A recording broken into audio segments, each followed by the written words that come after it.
Marcus Lattimore. This dude was supposed to be the next Adrian Peterson, maybe even better. Coming out of high school in South Carolina, he had every major program begging him to stay home. And honestly, he probably should have gone somewhere else because what happened to him at South Carolina still makes you wince when you watch the replays. His freshman year in 2010, Lattimore rushed for over 1,100 yards and 17 touchdowns. Not bad for a guy who was barely 18 years old. The kid had this combination of power and vision that reminded you of the greats. He'd hit the hole hard, break tackles, and somehow always fall forward for extra yards. South Carolina fans thought they'd found their savior. Then came 2011, and Lattimore went absolutely nuclear. He was averaging over 140 yards per game, looking like a legitimate Heisman candidate. The Gamecocks were ranked in the top 10, and everything seemed perfect. Until October 15th against Mississippi State. One awkward tackle, and his knee just exploded. The ACL, MCL, and PCL all went at once. It was one of those injuries where you knew immediately that something was seriously wrong. The way his leg bent, the way he grabbed it, the silence in the stadium. That's when you realize this wasn't just a regular injury. But here's the thing about Lattimore. The guy was a warrior. He came back the next season and actually looked pretty good early on. Maybe not quite the same explosive burst, but still effective. Then came October 27th, 2012 against Tennessee. Another knee injury, this time the other leg. Two devastating knee injuries in back-to-back seasons. At that point, you start wondering if some guys are just cursed. Lattimore tried to come back again, but his body had other plans. He declared for the NFL draft anyway, got picked by San Francisco in the 4th round, but never played a single snap. Retired at 23 years old. The crazy part? In just 2.5 seasons, he still managed to rush for over 2,700 yards and 38 touchdowns. Imagine what those numbers could have been with healthy knees. By the way, if you're enjoying these stories of what could have been, make sure to hit that subscribe button. We've got plenty more cursed athletes to cover. Jake Butt. This guy was Michigan's tight end, and he was absolutely dominant in Jim Harbaugh's offense. Butt had great hands, ran precise routes, and was tough enough to block defensive ends when needed. He was the complete package at tight end. During his senior season in 2016, Butt was putting up monster numbers. He had 46 catches for over 500 yards and was Michigan's go-to target in big situations. The Wolverines were having a great season, and Butt was a big reason why. He was projected as a first or second round NFL pick, with some scouts comparing him to Rob Gronkowski. Then came the Orange Bowl against Florida State. Michigan was trying to cap off a great season with a bowl victory, and Butt was having another solid game. But in the third quarter, he went up for a pass over the middle and came down awkwardly. His knee twisted, and you could see immediately that something was wrong. Torn ACL. Just like that, Butt's draft stock plummeted. Teams were already nervous about tight ends with injury histories, and a torn ACL right before the draft was about the worst timing possible. He went from being a potential early round pick to the 5th round, where Denver finally took a chance on him. The Broncos tried to bring him along slowly, but Butt's knee never really cooperated. He tore his ACL again during his second season and then had more knee problems after that. A guy who should have had a long, productive NFL career ended up playing just 14 games over 4 seasons. What makes Butt's story even more frustrating is that he was playing in a meaningless bowl game when he got hurt. Michigan had already had a great season, and the Orange Bowl was basically just a reward for the players and fans. But that one play changed everything for a guy who'd worked his whole life to get to that point. Thomas Tyner. Tyner was the Oregon running back who was supposed to be the next great Duck, but his knees had other plans. This guy came out of high school as one of the most hyped recruits in the country, a 5-star back who chose Oregon over basically every major program. The hype was real too. Tyner had that combination of size and speed that made coaches drool, and he looked like he was built to thrive in Oregon's high-octane offense. His freshman year in 2013, Tyner showed flashes of brilliance. He wasn't the starter, but when he got his chances, he made them count. Quick cuts, explosive bursts through the line, and the kind of vision that you can't teach. Oregon fans were already penciling him in as their feature back for the next few years. Then came his sophomore season, and that's when everything started falling apart. Tyner suffered a knee injury early in the year that kept him out for several games.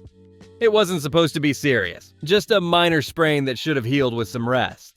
But the knee kept bothering him, and every time he tried to come back, something else would go wrong. The really frustrating part was watching Tyner try to play through the pain. You could see that he wasn't the same explosive runner he'd been as a freshman.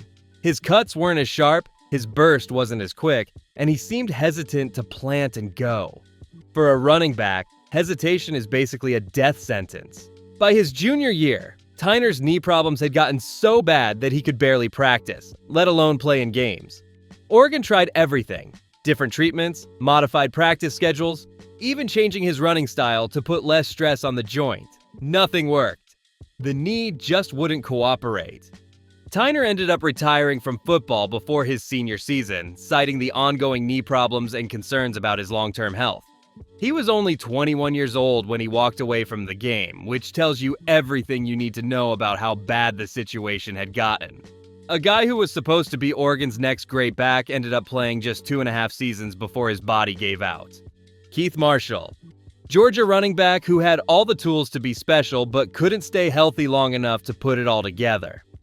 Marshall came to Athens as a highly touted recruit, the kind of back that Georgia fans expected to carry on the tradition of great bulldog runners. He had the size, speed, and vision to be elite, but his knees had other ideas. Marshall's freshman year in 2012 was promising. He wasn't the starter, but he showed enough in limited action to make people excited about his potential. The guy could hit the hole hard, had good hands out of the backfield, and seemed to have that extra gear that separates good backs from great ones. Then came his sophomore season, and that's when the injury curse really kicked in. Marshall tore his ACL during spring practice, which meant he missed the entire 2013 season before it even started. ACL injuries are tough for any player, but they're especially brutal for running backs who depend on their cutting ability and burst. Marshall came back for his junior year in 2014, but you could tell he wasn't quite the same. He was still productive, rushed for over 700 yards and had some good games, but he seemed to be playing more cautiously. The explosive cuts and sudden direction changes that had made him special were gone, replaced by a more methodical running style. The knee problems didn't stop there. Marshall dealt with various minor injuries throughout his junior and senior seasons, never quite getting back to 100% health. Every time it seemed like he was finding his rhythm, something else would pop up. A tweaked ankle here, a sore knee there. Nothing major, but enough to keep him from ever putting together a complete, healthy season. What made Marshall's situation even more frustrating was that Georgia's offensive line was pretty good during his time there. He should have been running behind solid blocking and putting up big numbers, but the injuries kept preventing him from taking advantage of those opportunities. Instead of being the feature back Georgia needed, he ended up splitting time and never quite living up to his potential. Andre DeBose, Florida wide receiver who was supposed to be one of the most explosive playmakers in the SEC, but injuries turned his career into a series of what-ifs. DeBose came to Gainesville with incredible speed and the kind of big playability that made defensive coordinators lose sleep. When he was healthy, he was absolutely electric. DeBose's early career showed flashes of brilliance. He had the kind of speed that could turn a simple slant route into a 60-yard touchdown, and his ability to stretch the field vertically was exactly what Florida's offense needed. The problem was that he could never stay on the field long enough to develop consistency. The injury problem started early and never really stopped. DeBose dealt with various ailments throughout his college career: hamstring pulls, ankle sprains, and other nagging injuries that kept him in and out of the lineup. For a receiver who depended on his speed and timing with the quarterback, those constant interruptions were devastating. What made DeBose's situation particularly frustrating was that his injuries always seemed to happen just as he was starting to build momentum. He'd have a great game or two, start developing chemistry with the quarterback, and then something would happen to sideline him again. It was like watching a movie that kept getting paused right at the good parts. The hamstring injuries were especially problematic for DeBose. Hamstrings are tricky for any athlete. but they're particularly brutal for receivers who need to be able to accelerate quickly and change direction at full speed. Every time DuBose thought his hamstring was healed, he'd try to make a cut or sprint downfield and feel it pull again. Florida tried everything to keep DuBose healthy: modified practice schedules, different training methods, even changing his role in the offense to reduce the stress on his body. Nothing seemed to work. The injuries kept coming, and his production suffered as a result. By the time DuBose's college career was over, he'd shown enough flashes to get drafted by the Jacksonville Jaguars. But the injury concerns followed him to the NFL. He never quite established himself as a consistent contributor at the professional level, and you can't help but wonder what his career might have looked like if he'd been able to stay healthy. Ben Olsen. This guy's story is wild because he actually played at two different schools and dealt with injury problems at both of them. He was supposed to be the Cougars' quarterback of the future. He had a strong arm, good mobility, and the kind of leadership qualities that coaches love in their signal callers. But then he suffered a serious shoulder injury that required surgery and kept him out for an extended period. Shoulder injuries are particularly tough for quarterbacks because they affect throwing mechanics and arm strength. After dealing with the shoulder problems at BYU, Olsen decided to transfer to UCLA for a fresh start. The move made sense: new coaching staff, new system, and hopefully a chance to put the injury problems behind him. But unfortunately, the curse followed him to Westwood. At UCLA, Olsen continued to deal with various injury issues that prevented him from establishing himself as the starter. The shoulder problems lingered, affecting his ability to make all the throws that the Bruins' offense required. Every time he seemed to be making progress, something else would go wrong. What made Olsen's situation particularly frustrating was that when he was healthy, he showed real potential. He had the arm strength to make all the throws, good pocket presence, and the ability to extend plays with his legs. But those healthy stretches were few and far between. The constant injuries also affected Olsen's development as a quarterback. Instead of getting consistent reps and building chemistry with his receivers, he was spending most of his time rehabbing and trying to get back on the field. For a position that requires so much timing and repetition, those interruptions were devastating. Olsen's college career ended without him ever really getting the chance to show what he could do when fully healthy. It's one of those stories that makes you wonder what might have been if his body had cooperated with his talent and work ethic. Rodney Anderson. Oklahoma running back who looked like he was going to be the next great Sooner, but his knees had other plans.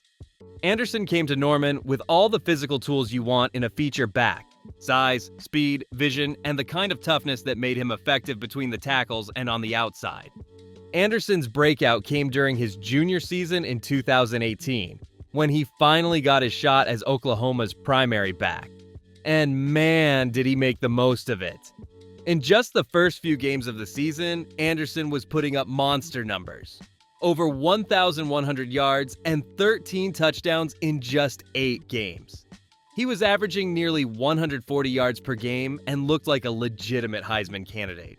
The scary part was that Anderson was doing all this behind an Oklahoma offensive line that wasn't particularly dominant. He was making his own holes, breaking tackles, and turning short gains into big plays through pure effort and athleticism. Sooner fans were already dreaming about what he might do in a full, healthy season. Then came the knee injury against TCU in October 2018.